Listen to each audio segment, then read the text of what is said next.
lang sumipot na kalaban sapagkat nalaman po niya before pa siya nag-schedule ng boxing ay pupunta po sa Netherlands si Vice Mayor ng Davao City. Di ba? Kaya nanalo po siya mag-isa.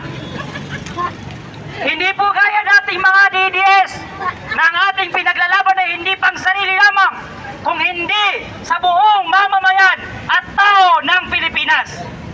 Tignan niyo po mga nakaupo ngayon, puro Duterte, Duterte, Duterte. Ang topic nila, pati ang mga congressman na mga bobo, na mga bayaran ni Martin Romualdez, wala silang iniimbestigan na iba kung hindi Sara Duterte. Ngayon, lahat ng mga vlogger ng DDS at TikToker pinatawag sa House of Representatives ng mga buhaya dahil tayo daw ay mga fake news. Ngunit nakakapagtaka na ang pinapatawag lamang po ay puro vlogger ng DDS at hindi pinapatawag ang mga vlogger na loyalist na mga bobo at sinungaling at fake news. Number 1 na vlogger ng loyalist na bobo at fake news na hindi pinatawag ng House of Representatives, nangunguna dyan sa listahan nila yung si Sangkay TV na duwag na tanga na adik.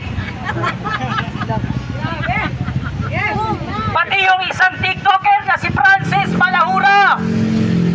Kahit hindi ka na magpa-drug test, alam namin na ikaw ay adik.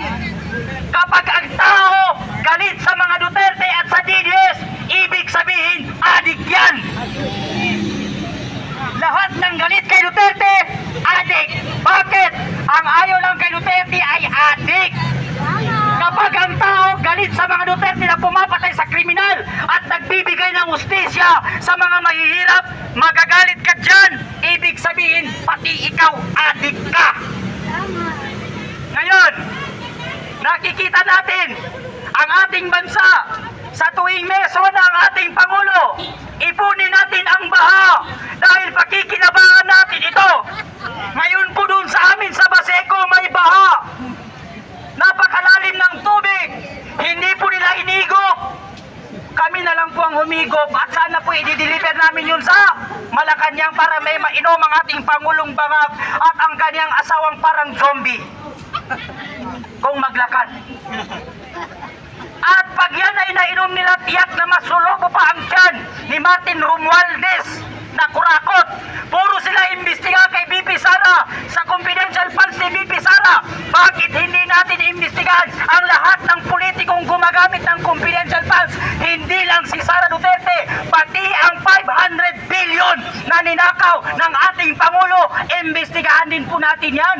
At yung mga congressman na putak ng putak at bira ng bira kay BP Sara, alam nyo, alam namin na kayo ay mga kurakot at kaya ayaw nyong mabalik sa pagkapangulo ang mga Duterte at ayaw din silang maupo dahil takot kayong makulong dahil kayo ay mga adik,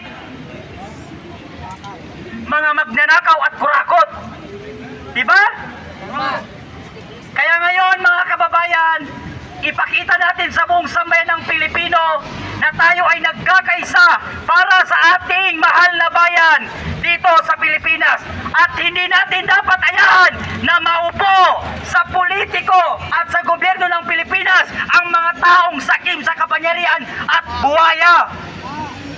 Napakatagal na po natin. Napakatagal na natin. Ilang presidente na nang naupo. Ilang politiko pa ba ang kailangan natin para makamit natin ang justisya at pagbabago ng ating bansa?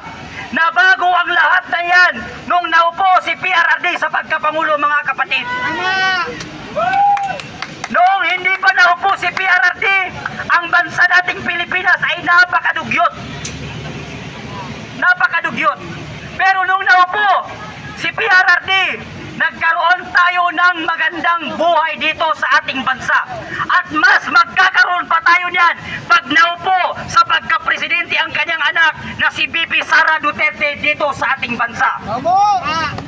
Kaya mga kapatid, tayo na po at mag-isa dito at ipakita natin sa mga bangag at kurakot na mga politiko na yan na tayo ay nagkakaisa at hindi tayo matatakot sa kampo ng kadiliman na nakaupo ngayon sa Malacanang. Thank you. Magaling! Korte Suprema! Ipaglaban! Parang gutoman kayo. Labanan ng gutom. Ipaglaban ng bayan. Korte Suprema! Ipaglaban! Korte Suprema! Ipaglaban! Rule of law! Ipaglaban! Rule of law! Ipaglaban! O may gustong makipagkaisa sa atin, binyahe niya ang kanyang padyak mula daw sa Bukidnon at nakaabot ng Maynila. Nandito ba? Sisikat, boy. Ayan na. Ang kanyang paglalakbay ay mula sa Bukidnon papuntang Maynila. At siya po ay may gustong ihayag na mensahe. Si Boy Sikat mula Bukidnon. Maraming salamat po. Isang kailan po. Wala. Mic check. Wala. Mic check.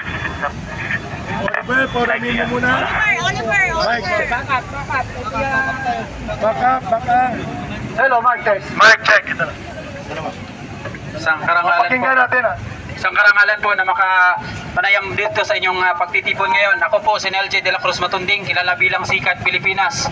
At binabiyahe ko po ang buong Pilipinas para iarangkada po na itigil ang pang-aabuso sa mga nakakatanda. Dahil nasaksiyan ko po sa aking bilang minording edad noong 2022, ako po ay nakasaksi na naging isang presidente, senior citizen sa ating Republika ng Pilipinas. At 2024, nasaksihan ko po ang pang-aabuso na naranasan ng ating former President Tatay Digong. Bilang isang individual na nag-advocate ng Anti-Elderly Abuse Act, sinusuportahan ko po ang panukalang batas na yan na inihain ni Congressman Paulo Duterte, House Bill 4696, Anti-Elderly Abuse Act. Saklap lang at ito'y hindi na ipasa. Kaya nandito po ako ngayon, tumitindig para sa pangalan ni Tatay Digong na sana masugpo na yung pang-aabuso. Dahil hindi lang mga ordinaryong Pilipino na mga matatanda ang naabuso, pati na rin po yung ating presidente ni Tatay Digong. Naabuso po, binwersa na isakay sa eroplano.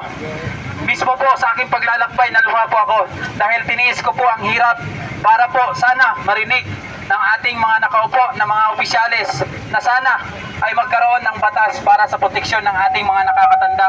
Kaya kinagagalak ko po na naka-attend po ako dito ngayon. Kasama po ang DRS Rider dahil ako po ay nasa gitna nila kanina sa biyahe po galing Liwasang Bonifacio. Medyo kinakabahan po ako kasi napagkakamalang nangangalakal po yung aking bisikleta kasi sobra-sobra na po yung mga pirma at sticker at mga tarpaulin na nagpapakita ng suporta ng mga alkalde, gobernor sa 40 province na aking nabisita mula Bukidnon. Nagsimula po aking paglalakbay 2023 January 5 at ngayon pong August 5 ay magtatatlong taon na po yung aking journey sa kwentong 69 days Bukidnon to Manila using pedicab. Inalalahat ko po sana matigil na po ang pang-aabuso sa mga nakakatanda, hindi lang sa mga ordinaryong Pilipino. At sana makauwi na dito ang ating nag-iisang tatay, nag-iisang senior citizen na naging presidente na nasaksihan ko sa aking pagiging isang binata.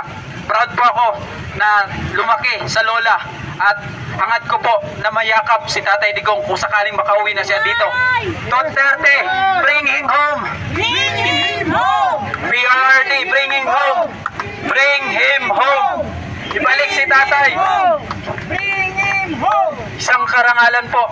Ako po ay lubos nagpapasalamat po sa inyo. At dito po sa Supreme Court, nabasa ko po ang isang article na suportado din po nila ang batas na yan na Anti-Elderly Abuse Act. Saklap lang ay hindi pa po ito may ipasa-pasa sa ating Kamara at Senado. Sana sa taong ito, magpapatuloy pa rin po ako sa paglalakbay para libutin ang buong Pilipinas. Sa 40 provinces, may natitira pa lang pong 42. Tatapusin ko po yan sa abot ng makakaya para sa ating mga matatandang Pilipino po. Maraming salamat po. Mabuhay si Sikat Pilipinas!